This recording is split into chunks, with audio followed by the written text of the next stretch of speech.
Hi, I'm Janine and today I'm going to talk about some healthy... Hello, my name is Janine and today in this video I'm going to talk about some useful motivations that you can use for working out, and I will also talk about some negative motivations or thoughts that could affect the relationship you have with exercising. So before I start, for the purpose of this video, I want to share a little bit about myself. I am a certified personal trainer and I am working on a bachelor's degree on healthcare coordination. I don't have a lot of experience with that, but I will use some of the knowledge that I have to talk about these topics. And but I mainly want to talk about this from the perspective of, from the perspective of a college student who is broke and who is busy, you know? So yeah, I mainly want to talk about the little things that nobody really talks about when it comes to fitness, and I hope it helps. Okay, so before I continue, I just want to let you know if you hear any noises, my dog and my cat who are here. So I'm sorry. Okay, so the first thing I want to talk about is why is exercising and being physically active so important? So exercising and being physically active can reduce a person's risk to get cardiovascular disease or type 2 diabetes, and the list goes on and on. It also helps when people are struggling with psychological issues such as anxiety or depression, which is actually one of the reasons why I started working out. Even though one way or another we know that exercising and being physically active is good for our health and for our mental health, sometimes it is hard for us to focus on that. Instead, we focused on our insecurities, and we use exercise as a way to change the way we look because we don't like ourselves or because we want to look like somebody else. And that can become really unhealthy, and it can also ruin the relationship you have with exercising. So it is important that you don't use those things as motivations, and that's what I mainly want to talk about in this video. So these harmful ways of thinking or these harmful motivations for exercising can really prevent us from achieving our fitness goals, and sometimes if you are trying to start exercising, it can even stop you from even starting to work out. That's why it's important that you have healthy and good motivations for working out. And these ways of thinking are very harmful, and they can prevent us from achieving our fitness goals.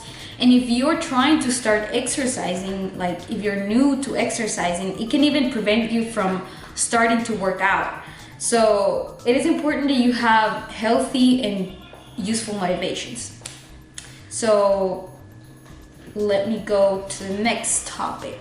So when it comes to fitness, people have different goals, and don't get me wrong, having specific, smart, and measurable goals in mind is important when people start working out because this makes it more likely for people to achieve them. That's why this is one of the first things that a personal trainer will ask, because your goals will allow personal trainers to plan adequate exercises to help you achieve them. So, some examples of fitness goals are bodybuilding, improving your form, starting to be physically active, increasing your physical activity, etc. Those are general fitness goals, and they are good goals to have. But if you mix your goals with negative thoughts and negative motivations, then this can become unhealthy. And the reason why is because these are the things that we might not say out loud. For example, let's say my goal is strength training because I want to have abs and a better shape. Okay, so far so good. But then in the back of my head, I'm comparing myself to someone else and I want to have their body. In this example, no matter how much progress I make,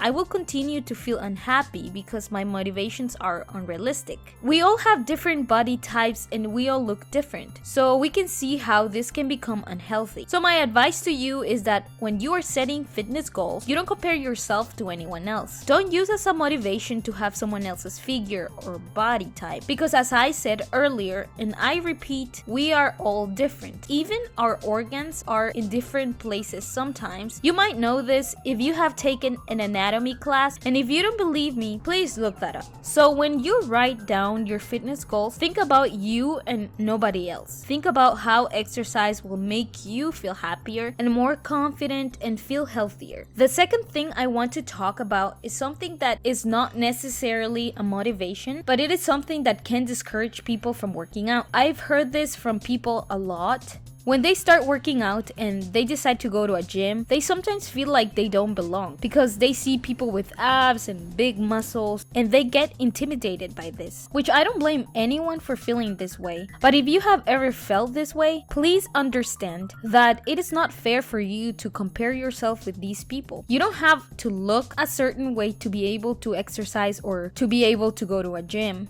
You should exercise because it is good for you and because you want to and because you want to be healthy. And they can happen in the street when you're running or when you're working out in your house and your roommates are there and you feel self-conscious. One thing that helps me when I feel like this is to realize that most of the time I am the only one who is judging myself, and there's a high chance that the people around me are not even paying attention to me. So you can try this and maybe this will help you too. The last thing I want to talk about is confidence and self-esteem. I think this is one of the most important topics that I'm gonna be talking about in this video. This is a problem that some people struggle with, and I am not a therapist to tell you how to overcome it, but believe it or not, exercise could help you feel more confident. But it could also destroy the smallest piece of confidence that you have if you use exercise against you. So I will try to give you some advice on how you could use exercise to make you feel more confident. So let me start with some common comments that we might tell ourselves when we are not confident. A lot of times we start telling ourselves that we are gonna fail before we even start working out. And I sympathize with people who have this problem, specifically if you have a busy and stressful life and if you are young, because I know how it feels. It is important though that you work on your confidence, not only if you want to stick to working out, but because it is harmful for your self-esteem. I know this is easier said than done. I am not confident in myself most of the time. It is important to realize that this is not healthy. One way you can do this is to stop putting yourself down and to stop judging yourself. For example, sometimes we start telling ourselves that we should have certain physical traits to be pretty, or it could go the other way around, and we might think that we shouldn't have certain traits, otherwise we're not attractive. When in reality, we all have insecurities and nobody's perfect. There are no rules that say what you must have and what you must not have. But this is hard. I myself struggle with lack of confidence a lot, and because of that, I can sometimes be sensitive about people's comments, which is something we should be aware of. I have been brought down and judged, which sometimes makes me even more self-conscious. But if I can give you an advice when it comes to fitness, and in general really, is to focus on your goals and yourself. Tell yourself that you will be able to succeed, and also be aware that you might fail sometimes and that's okay. When it comes to fitness, you also have to be aware of the fact that making exercising a habit is a process and it will take time, and that you're allowed to mess up sometimes. Another thing that is gonna help you is not to tell yourself that you won't be able to accomplish what you are trying to achieve. For example, if you set a goal to run 1 mile, don't tell yourself before you start, oh, I know I'm not gonna do it anyway, or what's the point if I know I will eventually give up. I know it might not be easy for you to believe in yourself, but start with making small changes. A good way to overcome this is to plan for the workout beforehand. Set a time, get ready, and look at it as an obligation. And when the day comes that you have to exercise and you don't feel like it, you can take a walk instead.